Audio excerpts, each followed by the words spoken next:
श्रीकृष्ण दुख तुमको केवे नहीं मागी प्रभु कितने केते दुख मते देलो सहबार शक्ति टिके देव महाप्रभु हेतकी ना तुमर पादे मोर तली जन्मे देखू दुईटा ही मोर आदि अंत किछि सेबनु आर किछि नहीं जानो सर्वगति ए भगवान उठारे अछि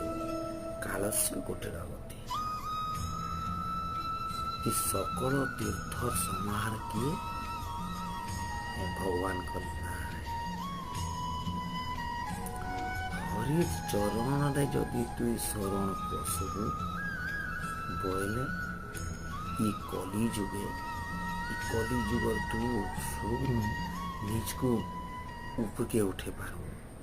भगवान को शरण नेले इस संसार रो